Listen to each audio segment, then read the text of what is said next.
Well, let me start by paraphrasing a quote. I call it a careful grace. When we deal with this topic, because there are so many controversial streams that run through here, I wanted to start with this concept, a careful grace. I'm going to read it to you. When churches minister to sex offenders, they must implement a careful grace that is based upon an educated understanding of offenders and how they act. A careful grace starts with putting the needs of children and survivors first. Pause for dramatic effect. A careful grace embraces the reality that actions must have consequences. A careful grace requires church leaders and workers to be trained in child protection, and our churches to have clear and effective safeguarding policies and procedures.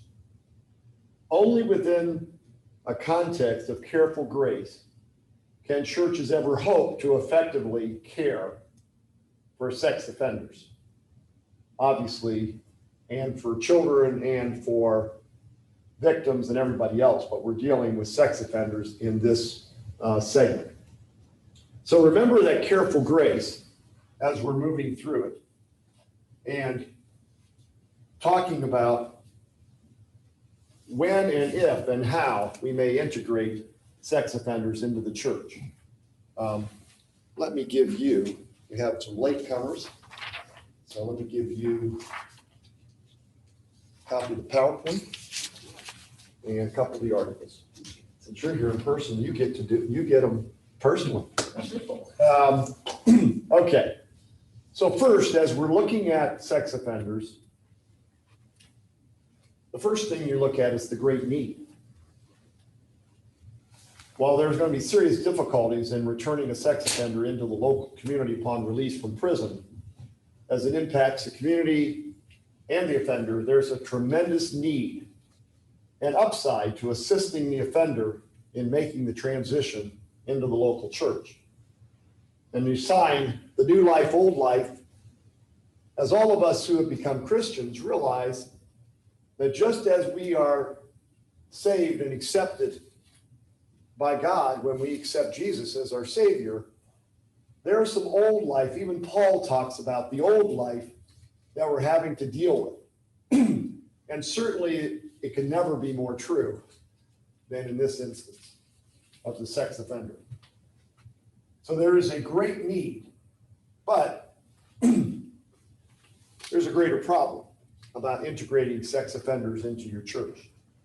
Sex offenses are highly charged and too complex to effectively and safely integrate certain offenders into some churches and communities. Now, I know that statement can be offensive to both sides, and I recognize that all that I'm presenting can be offensive if you don't understand the context. And as you've heard, I've had a few years involved in this, so I've seen all sides of this, as you heard from my introduction. Why is that? Well, congregations recoil when they find out that there's a convicted sex offender that's in their church. There are easy relapses. That is absolutely true, and you'll see from this graph that I'm going to show you next. You cannot fast track reintegration. The offender has paid for his crime, has confessed, he's accepted Christ, he's ready to get back into the church, and doesn't understand that there's going to be a process. And it will be probably a lifelong process. That's really hard, just so you know.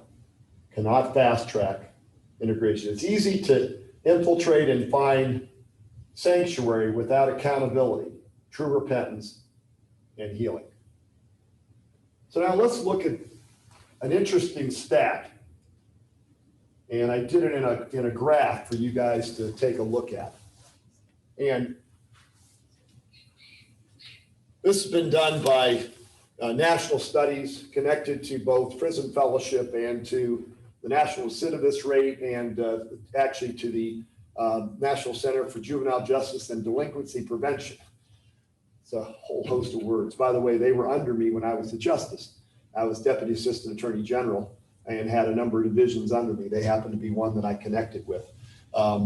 And certainly did when I started the Child Exploitation Obscenity section at the Justice Department. I didn't tell you that, but I did. I was the founder of that at the Justice Department and prosecuted under that. And then after I left, I started the National Law Center for Children and Families, where we train thousands of prosecutors and investigators, work with churches. So when I say I've been on all sides of this issue, I have. The national recidivist rate, you're looking at, for sex offenders, 78% of sex offenders that come out of prison are going to commit the crime again. It's one of the highest recidivist rate of any crime. If they get into a Bible study and worship while incarcerated, others would say, well, they committed themselves to Christ and got involved in a Bible study while they're in prison. The recidivist rate drops to 38%. From 78% to 38% from committing their life to Christ, getting involved in a Bible study and being discipled, we would hope, through that process. The last stat, though, is the most interesting to me. If they have done that, but then when they come out, there is a successful integration or assimilation to a body of believers upon release, the stats show that it drops to 8% recidivist rate. We've gone from 78 to 38 to 8. Powerful need, powerful stats, all kinds of problems along the way. But hopefully that will show you that, if it can be done and done right, it will have a tremendous impact. I mean, if you just think about the cost of sending someone back to prison and the justice system, you just talk about the cost of housing somebody, you're talking about tens, maybe hundreds of millions of dollars that you will save from keeping someone from recommitting these kind of crimes. And by the way, there are hundreds of thousands of sex offenders that are coming out of jail, because what you don't know is in the 80s and 90s, we ramped up, obviously, and made it a much higher priority, investigating, prosecuting child sex crimes, child pornography, sex rings. So a whole lot of people went into jail, generally for 10, 15, 20 years. Do the math. In the last 10 years, they're all coming out. Of course, now there more have gone in, but I'm just saying there is a large influx that are coming out. Also, as you probably know, Prison Fellowship and other prison ministries have ramped up in the last 30 years, and there's incredible prison ministry going on. Many of these have accepted Christ. Many of them have gotten involved in a Bible study. Many of them want to integrate into the church, and they're coming out. So, we need to understand the offender in the church as we look at this issue. So, things that you want to consider when deciding whether a sex offender integration ministry is possible for your church. You want to talk about, I'm trying to simplify it. This is a very complex problem, but obviously, if you have an hour, you got to simplify it. So, you got to know the offender and the offense. And you got to understand your church and the community. So, let's first talk about sex offenders. Now, again, simplifying, I divided them into 3 types. And by the way, you hear the word, I'm going to make a comment, you hear the word pedophile, hear the word, and by the way, most of the offenders, even psychologically, be known as hebophiles. Pedophile is under the age of 12, hebephile is over the age of 12 offenders. But anyhow, you should never use those words. And the reason you shouldn't use those words is those are psychiatric terms of which none of us, unless you're a psychiatrist, and none of us know what they mean. But what we can know is if you use a preferential or a situational molester. Why do we know that? Well, he's molested. We also know, does he have a preference for children, or is it just a situation that's caused that? And generally you can determine that. And certainly that is a little bit easier term to get your hands around. So I've divided it into 3 types. First is a situational, but it's a first time, one victim may be known to the offender. I would consider that a lower risk.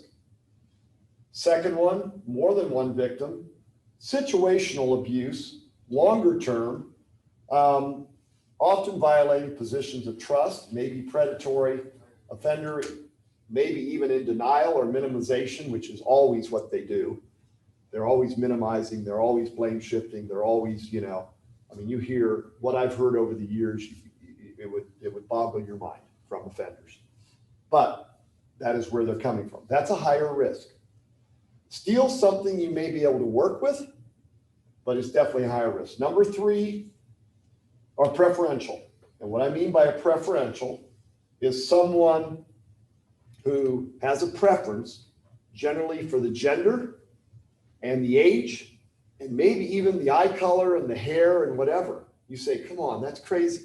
No, that's true. They have a preference. And oftentimes it is definitely a psychological illness. It's a psychological problem. It's one that honestly, to date, they don't have an effective way of treating long term. That's also another concern. Hopefully in the future they will get better and better, but they don't, at least not to my knowledge. So preferential are, they have more victims, prior offenses, predatory, may or may not be known to the victims. Most of the time they are, because 90% are known to the victims know the offender. Generally a personality disorder. Highest risk probably for integration will have to be avoided.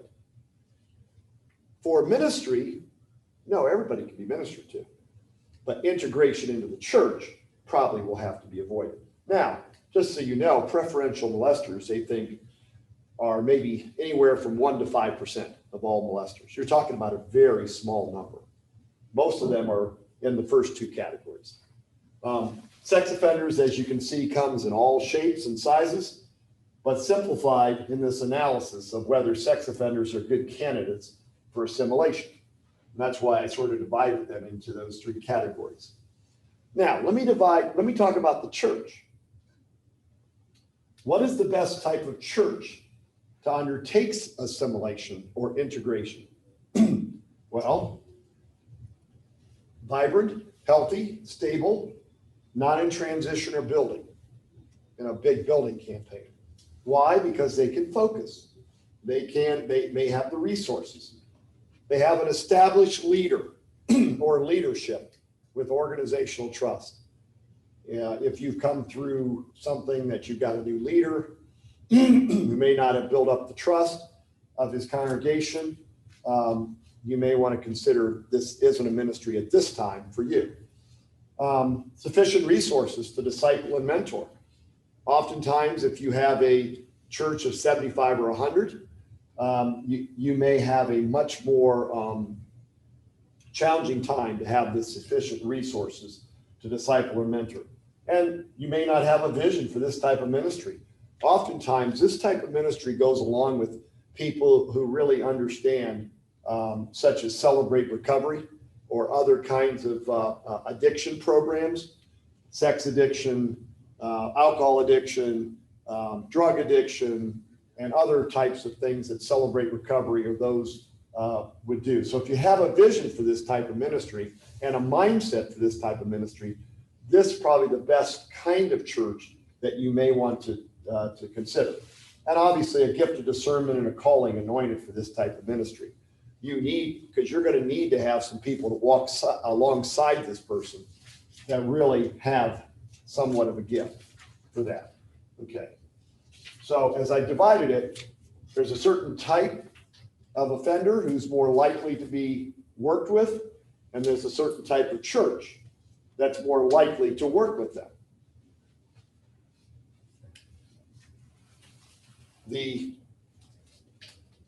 And I'll give the people have said to me, okay, Rob, based on what you said, many churches will not qualify for that kind of ministry. And I would say, yeah, you're probably right. And I would say that many offenders would not qualify, or at least not be in the lowest risk, to be integrated. And I would say, yes, that's probably right as well. But it doesn't mean that certain and a large number of offenders who are in the lower risk could not be integrated into the right church and have a really good outcome. So one of the things, transparency is also, as you're integrating, is hugely critical. Transparency, that is about small groups and church ministries. So if a church endorsed a small group or some type of new member integration, you have to realize that that person who comes into that small group or that person who comes into that church, if the leadership know that he is a sex offender or she are a sex offender and tell no one, you're obviously going to create a problem. And so you're going to have to be transparent. And the question is, how do we do that? Well, there are many ways to do that. If childcare is offered in small groups, the same process and scrutiny. So known offenders should be asked to be transparent. Now, let me just talk about, and actually the article we wrote for ECAP, which I handed out and which is available on their website, gives you a lot of this concept. But some of the red flags is if this person is not willing to be transparent. For example, they are, and they will be, but they are completely resistant to telling their story to anybody or even giving their testimony to the congregation or to a small group or whatever. That's a red flag, or at least a flashing orange light. If they are also resistant to going through a longer term program, if they're resistant to signing an agreement on how we're going to work this program, those are things that are of a problem.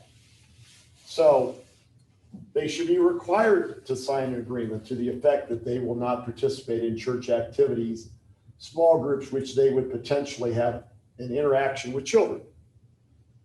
So no children's ministry or teen ministry. I'm sorry. This is like saying to an alcoholic or a drug addict, let's go to the bar and do some ministry, or let's go to a crack house and see how we do. I mean, you're just not doing that. And certainly the same thing with someone who's been a child sex offender. You're not going to put them in a children's ministry or a teen ministry or in a place where they're going to come in contact with children, particularly unattended. So some of the considerations for assimilation, you're going to require, as I said, the offender to sign an agreement with the church, agreeing to abide by all the rules established by the church. One of those rules is going to assign a chaperone to accompany, you can call them different things, a sponsor, a chaperone, a confidant, I don't care what you call them, to accompany the individual while on church premises, because that offender shouldn't be left alone. Strict prohibition from any contact with children. I know that's clearly a given, but I don't want to go past that. So before we get into going through the original true-false questions at the end, I wanted to hit a few case studies that I thought would be helpful to you. So case study 1, a convicted sex offender accepts Christ in prison, participates and led Bible studies for many years before release. Wants to join your small group as a member, become a small group leader, although understands he can never work with children. New dynamic pastor wants to use him to show an accepting and tolerant atmosphere for all sinners, but they have no recovery program or healing or history of dealing with offenders. So what do you say? Students, what do you say? What do we do here? Chris? It's not the right church it's not the right church, but we can help them find the right ministry. Excellent. For those who are hearing, it's not the right church, probably, to integrate this, but we can help them maybe find the right church to do this ministry. Why isn't it the right church, Chris? Well, they don't have a program or established, or even have any experience or history dealing with these things. Yeah. You notice new Yeah. new pastor, New pastor as well. not a lot of trust with the congregation, probably. Wants to be accepting and tolerant, and there's good reasons. You saw the statistics earlier. I mean, this is powerful. From 78 to 8% reduction in recidivist rate if we successfully integrate these people, but we better do it right. Also, wants to become a small group leader. How do you feel about that? Wouldn't they sign something that says they aren't going to be leading? Certainly not in the early days. Yeah. I mean, years later, we'll see how it works, but certainly not in the early days. I mean, let's change this case study, all right? Let's say they've been here 10 years. They have told their testimony numerous times to the congregation, small groups, everybody knows. Long established, they've been in Celebrate Recovery. They have a couple chaperones, okay? Doing great, signed an agreement, which we'll talk about later, some other thing. Pastor's been there for 10 years. How would that change? Would you feel better about this? Does the church policy allow for that? Okay, That longer term and good. Does the church policy allow, you're talking about leadership, for that person to be in leadership or for that person to be assimilated at all? well, both. Okay. Assuming if he's been there, it's the policy that Right. he can be assimilated. Right, assuming that he signs an agreement, Right, that right. he tells his testimony. Here's another point. How would you feel, maybe the next case study, I hope not. Let me see here, before I give away the next case study.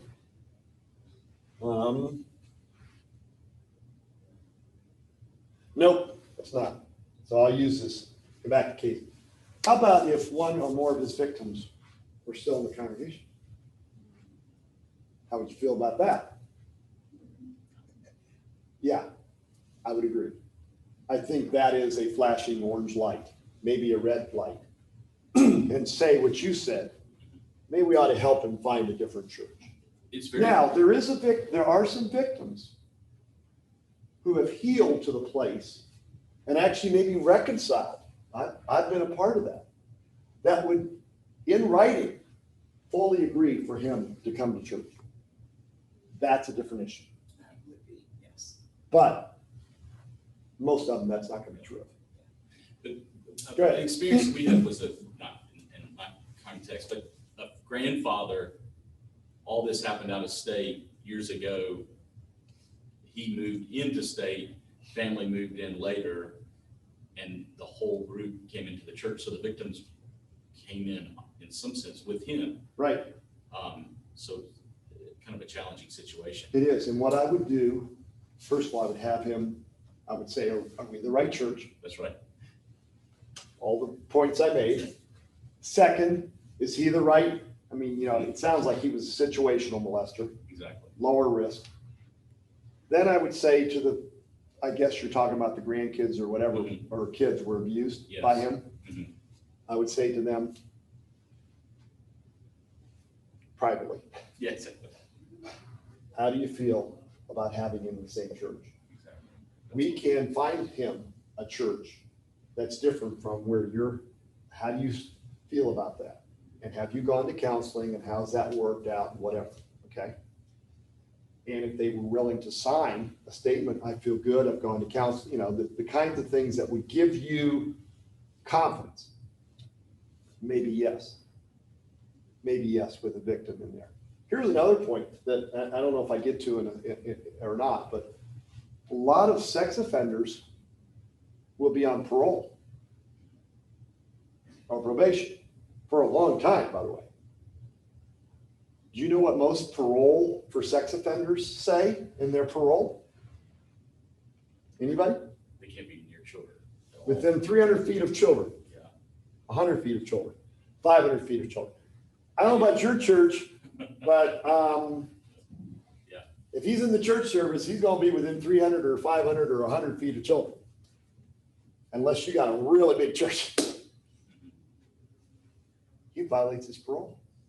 Oh, and the church participates in that. So the first thing you got to do is you've got to say, I want to see your parole. And you've got to, if you're going to do that, this is why I say it has to be someone who has a program, who understands this. You're going to have to go to the parole officer. And you're going to have to say, here's where we are, here's what we want to do, what would you suggest? And is there a way that you can allow, and here are the things that we have in place. Yes, chaperones, yes, this agreement, da, da, da, da, da. Would you agree to, in essence, adjust his parole in that regard? Most of them will, but they sure like to be asked and not find out later. All right? All right, case study 2. And I know you probably sensed that some of these case studies, I have a whole lot more, are protect the guilty.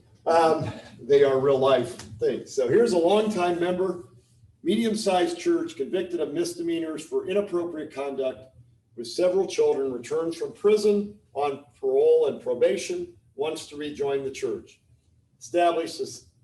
He has established a successful Celebrate Recovery program. And now the longtime pastor and elders who have been friends want to elevate him to elder in the church. I thought I'd save the best to last. Everything else was going pretty well, wasn't it? Exactly. Okay, so church of a sufficient size, probably a low level in the situational molester. Parole, we'd have to check on that, just what I said. He's actually been one of the leaders in Celebrate Recovery, so he's going through that program of Celebrate Recovery. By the way, do you all know what Celebrate Recovery is? Are you all familiar with that? Yes, yes, no? Celebrate Recovery, it's actually from Rick Warren's church. That started 25 years ago. And it was a way to take AA, NA, Sex Anonymous, and put it into a Christian context. And so it's really a good program. They've done a really good job. And it's really effective because I've actually been very involved and aware of these programs. We have one in our church. And actually, my friends are the East Coast director of Celebrate Recovery, so I know quite a bit about it. It's good program. So we established Celebrate Recovery, longtime pastor, right? So now we have a stable environment.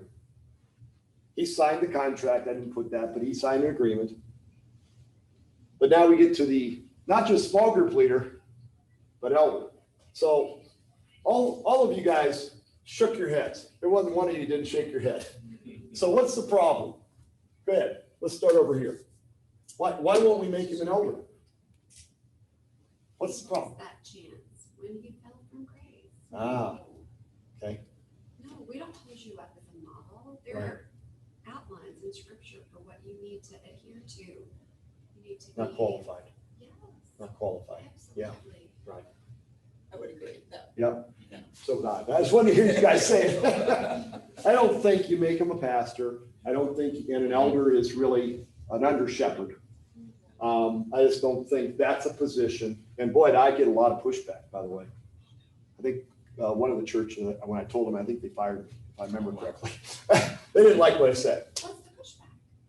That would be helpful. He's completely saved by grace. He has confessed, he has accepted Christ, he has lived out 10 years, he served 20 years, he lived out 10, in prison, led Bible studies, he's now been here 10 years, he tells the story, he is completely filled, he has shown himself to be a leader. He's led and created Celebrate Recovery of hundreds of people, saving them, ministering to them. He's an under shepherd already. Why don't we just call him that? That's the justification. Does that help? Oh, very much so. Okay. I always want to understand the other That's it. That's perspective. Mhm. And of course, the fact that they become good friends, which of course Oh, yeah. they have been. And you know how that works. But the word that's the killer there is elevate him. Correct. That is a really, Yeah. that's an interesting Yeah. word. And, you know, we at the Southern Baptist Convention, and I guess whenever you're on the floor, I know people, when they're talking about resolutions, they don't understand the complexities of this issue. And so they're trying to say, let's forbid whatever. And this was just pastor, but I think it could apply to an elder, forever having, if they've been a convicted sex offender. But I think there's some truth in that. I think they were missing a lot of the complexities, just like, not to make a statement, but I know we had a pro-life abortion debate as well on the floor, and the same thing. And there was a lot of complexities that wasn't being discussed. I wish they would have, but they weren't being discussed there, which is unfortunate, because I think there's a lot of, in both of these issues, there's a lot of complexity that you just can't say, it's like somebody saying, I'll give you an example, and this doesn't apply here, but people who want to prevent child abuse, there may be different strategies, but they may get to the same place. But your strategy, because it's not my strategy, doesn't mean your strategy is wrong. Or my strategy is wrong. It just means, and so we can't paint people with that brush. This one, I think we probably paint with a similar brush, because I think it's too risky. And I would say it's too risky. And here's my final statement to a church like this. I basically, when we're talking about this, I said, look, I hear all this, but here's the deal. If you don't have sufficient safeguards, you don't have sufficient ways to analyze this, and you don't implement them all the time, and he reoffends. I usually have keys in my pocket. I don't. I take out the keys. Here are the keys to the church, to the victims. You're done. I mean, you can defend it, but it's going to be tough. It's going to be really tough. And what I call it, I said to the pastors, and it generally gets their attention. I said, this is one of the ministry enders that you're going to experience in your career. You better get this right. Child prevention, child abuse, you better get right. Prevention, sex offender, all of it. You better get it right. Because if you get it wrong, that's potentially ministry ender. And I've seen many of pastors end their ministry on this note. Yes. One question about this case study, the being charged with misdemeanor or convicted of misdemeanor. I would have assumed that all sex crimes would be felonies, and can a misdemeanor get you on the sex offender list? Because oftentimes in a screening process where Good point. we are This guy's screening sharp. for felonies. Yep, this guy's sharp. In the early days, up until really the 2000s, there were a whole lot of sex offenders that were misdemeanors. Or they were pled down That's right. to a misdemeanor. Unlawful touching. Okay? It's not really what happened, but because the evidence was close and the child had to get on the stand and we just pled them down. So you could find a lot of and this is the problem. I know this isn't my topic, but as you know, I have some expertise in a lot of areas. They laughed. They said I could teach every topic at this conference. But anyhow, one of the things about background checks, one, there's good background checks and bad background checks. People don't realize all background checks are not equal. You can ask me that afterwards, what I mean by that, but they're not. Second of all, background checks catch less than 1% of perpetrators. Not very effective. You know what's more effective? Anybody? If you're doing a preventive program, what's more effective? The interviews and I've read your book that you did with. He's read my book. Okay. Reference checks. The interviews with reference. Reference checks catch about 20% of the perpetrators. So why aren't churches doing reference checks? Meaning, where did you work with children before? Let me call, right? That's really what you're looking for. Who has, what other pastors know you? Let me call. Right? Very few churches do reference checks. Because they have to do it on their volunteers of child workers. They can do it on their staff, they generally do it on their staff, but not the volunteers, because it takes a lot of time. And people are, we don't find that they respond very They are. easily either. That's true, but they will if you are persistent. It takes time. But you know what, Dr. Osbury, if you didn't hear him this morning, how much are children worth? That's right. How much are children worth? Is it not worth the extra time and effort and expense you're going to take? Checking a box for check all the felonies he ever got. Is he on the sex offender registry? Is he on the NCIC? And when I checked the box, I did a background check. I would say we could do a lot better than that. We got to do a lot better than that. Anyhow, it's off my topic. Sorry. Thank you for helping. Yeah, so true repentance. Remember what I said about careful grace at the beginning. Be wise as serpents and innocent as doves, as Matthew 10 says. Keep in mind that although we may extend grace and hope for repentance, the stakes are high and actions have consequences. This is where we're talking about the elder or the pastor. It is best to err on the side of caution, particularly given the deceptive nature common among sex offenders. As I said, they deny, they minimize, that's what they do. Even though they may not understand themselves and or their motivations very well, and that's also true. They may not understand it. So there's generally, I put them into 7-step, I called it a chain, 7-link chain. And by the way, I'll get you a copy of the PowerPoint. You came in late, and a couple of the articles afterwards. Yeah. The initial interview, I saw you writing. Yeah, so you've got that. The initial interview link I talked about and reference checking, but the interview link for sex offenders, I want to hear their story.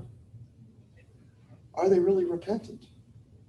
Are they willing to be transparent?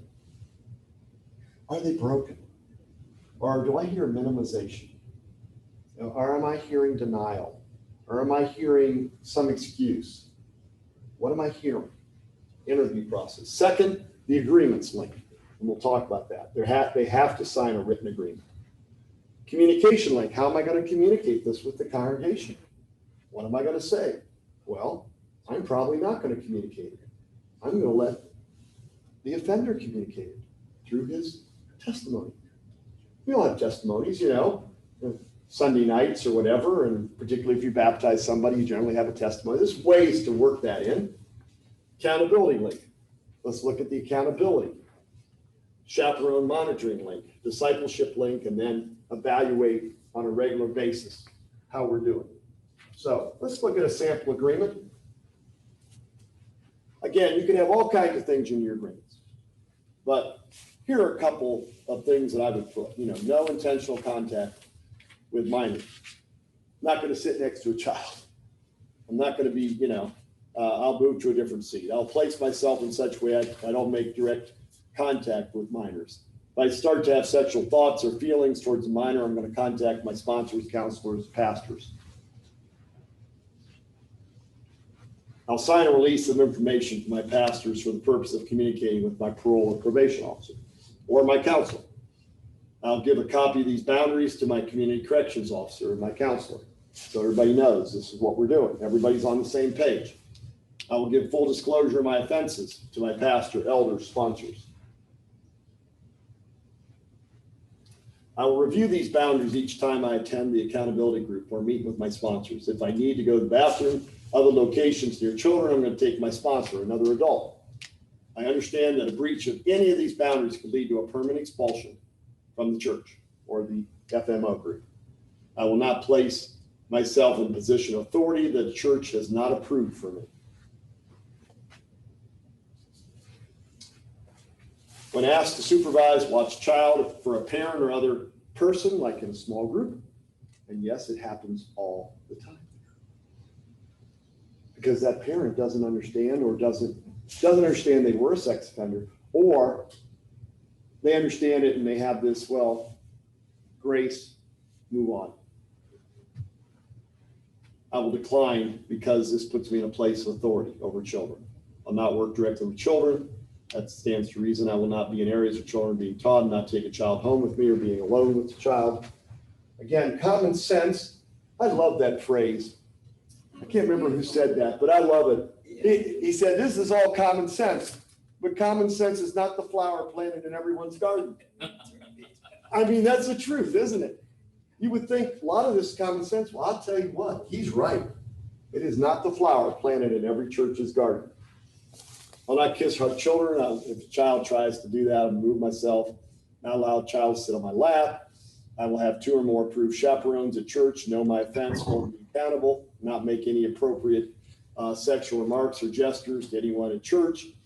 You're going to sign and you're going to date it with witnesses, sponsor from the pastor, and you're going to describe the consequences for violations. Some may be less than others, but in many cases, it may be you're going to have to leave the church. We're done. So now there are legal issues that arise from assimilation. This is sort of what I was referring to about ministry enders. So areas where the sex offenders' presence are prohibited. I talked about parole. You're going to have to deal with the parole problem. Prohibition against sex offenders' employment or volunteer activity. Again, there may be part of that as well. And if you violate that, and something happens, you're going to be in a problem. Community notification systems, sex offender GPS and internet monitoring. A lot of people have been trying to figure out, are there ways that I could, track this person or whatever? Well, there's all kinds of problems with that. Court's broad sex offender discretion. Again, the court is not going to take, and particularly in case you guys hadn't figured out, in most cases, we as Christians and pastors and churches are not seen well with courts and juries these days. There are a few rural areas that's not true in, but in most areas that is true today. I used the examples when I started back when the dinosaurs roamed. Pastors and churches. Good grief. And a Fix pastor, that road. the judge would say, you better have a good reason for bringing this dear pastor in. By the 90s or 2000s, I wore a gray hat, no more white hat. And they say, we'll see. We'll see how this plays out. These days, I'm definitely wearing the dark hat. They're guilty until I prove them innocent because they just think we're all a bunch of you-know-whats. Culture has really changed in how they see us. So that's the old being gentle and wise that I talked about, okay? So grace, caution, and wisdom. Sex offenders, integration. Only certain churches, certain sex offenders, as discussed, should try this desperately needed but highly risky process, which requires walking a fine line that must be closely monitored and in which tough love must be practiced. Wise and experienced legal counsel, if you're going to do this, you better have somebody who knows this area, and you better contact them so they can walk you through the right policy, the right agreement, and how we're going to work this. Let me give you one other case scenario, just came up the other day. Again, every time I think I've heard it all, something new comes. This one I'd heard, but I never really had addressed directly. Somebody's accused of raping a number of young girls. Elder in the church. Outside the church, but accused of raping, okay?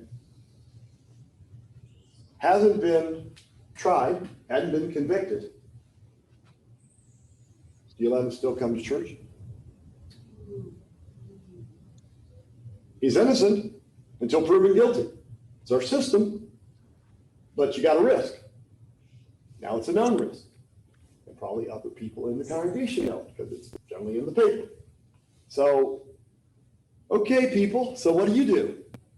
And those Start over church there. fasts. You let him come to church? It's And crazy. if so, under what circumstances? 91%.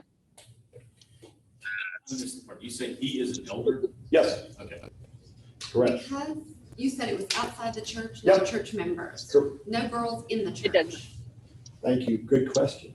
It actually was outside the church, no church members. What if they were? More than one? Yes, he was alleged 3. What if they were church? No way, Because of what? because the girls were there, and it says something that we would allow him to even come into the church. Aren't you then already been the judge and jury? No. Then he's I'm guilty? protecting my children. Thank you. The risk Yes. is too high.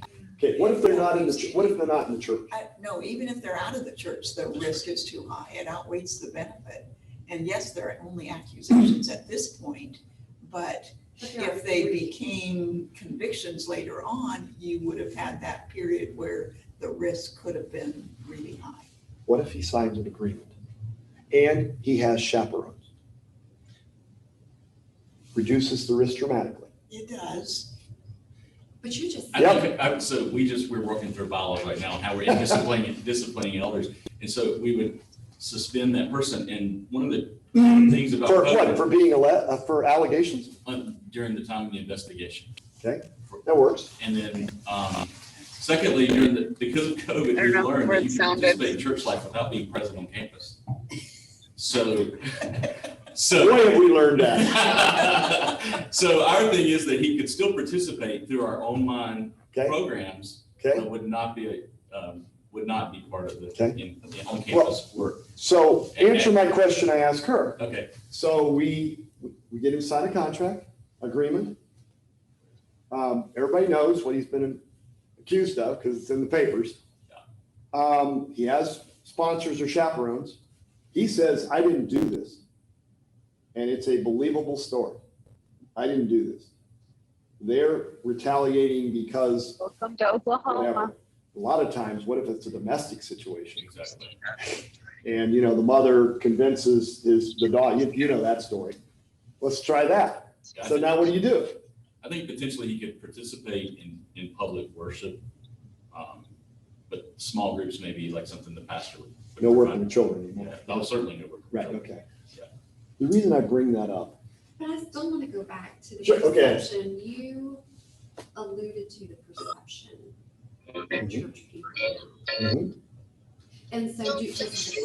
So do we have a responsibility to be more careful than we would have in the past? To say we're not going to, even though we can totally believe and we stand with you I don't and know. will reinstate you, do you have the responsibility in this public space to say, but right now we need to be, There it we is. need to let the world know that we take this so seriously that you can't worship here. So that is a question. no, it's a good, my answer to that is that there is no one size fits all. Every factual scenario has to be analyzed based on your policy, but they have to be analyzed. If you try to make one size fits all, you're going to either fall off either side of the cliff, has been my experience. Because I could change this scenario where I could convince you to let him come back. The other thing that I wanted to make a point of is, what would Jesus do? Here's what Jesus would do, in my opinion. I'm walking on, feels quicksand moving under me. When I say it, here's what I think Jesus would do. He would minister to those alleged victims and their families as much as he could. But you know what? He would minister to that alleged perpetrator as much as he could.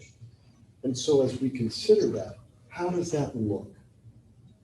Because, the pendulum goes back and forth and the facts go back and forth. So sorry to not give you an answer, but I think it really depends on the facts. And I think you really have to figure that out. Let me go back. Whoops. Let me go back to the beginning.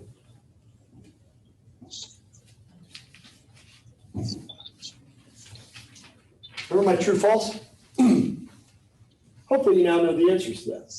All sex offenders present the same risks, obviously, false.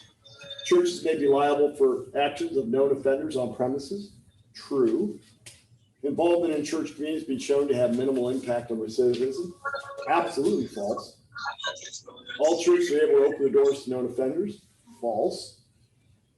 If a known offender claims for healing, repentance, the church may forgive him, forget, and allow the offender to be involved in any non-children. Again, probably false because of the case scenario. Again, I read that and let you read this again. A careful grace. That's how we need to deal with it. And I close sort of with that. When churches minister to sex offenders, they must implement a careful grace that's based upon an educated understanding of offenders and how they act. And I will tell you, 99% of the churches don't understand any of this. 99.9. A careful grace starts with putting the needs of children and survivors first. Careful grace embraces the reality that actions must have consequences. Careful grace requires church leaders and workers to be trained in child protection, or churches to have clear and effective safeguarding policies and procedures. And only within that context of careful grace can churches effectively care for sex offenders, for victims, for families, and all the above. This is why I said at the beginning, if you heard me when I introduced Marshall, ECAP is something that we've needed for 20 or 30 years. I don't understand why, quite frankly, every state convention, every church will not get behind this. And I mean, ECAP's going to need resources. This is something we desperately need. Standards, training, guidance. You saw a little bit of that in the Carolinas, right? Right. And I think that helped. Exactly. We need to do this all over, and we need to have that ability, and that's what ECAP's going to do. So I leave you with that. Are there any other questions before we end? Because we're out of time, but I don't want to leave it. I know we've had a good session, and I'll give you, it's on there. That's my contact information. You have that on the slides, and obviously you'll have that on those which are looking at it from home.